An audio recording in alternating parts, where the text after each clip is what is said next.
A whirlwind couple of days for Phil Martelli Jr., the man who led Bryant back to the big dance, moving on from the Bulldogs and taking the head coaching job at VCU. As always, Martelli Jr. gracious with his time, speaking tonight to ABC6 Sports for the first time since making that decision. Here's part of his conversation with our Ian Steele.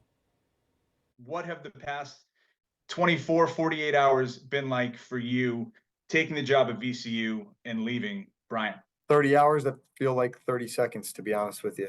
Uh, it came a little bit out of nowhere. The AD here, Ed McLaughlin, and I have a long-standing relationship. He was our athletic director at Niagara. We actually started, it might have been the same week. Started with a text message yesterday afternoon that quickly turned into I may be there to speak to you. Next thing I know, we were doing meetings and Zooms and all kinds of stuff, and then getting on a plane to come down here and press conference tomorrow morning. When you met with the Bryant players, what was that like? Extremely emotional for me. I told them in that room, I am forever grateful. I am forever indebted to them for everything that they did for me. And they did way more for me than I ever did for them in 2 years. I'm very, very much in debt and grateful to each and every person that was in that room. When you hear Phil Martelli Jr., head coach VCU, what's the reaction there? I can't even say it's a dream job because I don't even think I could ever have dreamt this big. I've dreamt about being a head coach. I've dreamt about moments. I've dreamt about a lot of things.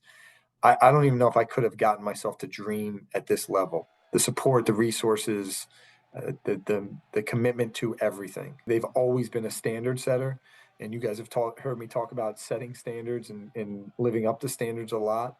This place sets standards. You're back in the A10, where your dad coached for a long time.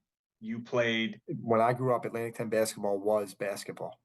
That was basketball. So, to now be a head coach in that conference that I grew up in, that I was fortunate to play in, really, really hits home. And, not something I take for granted at all.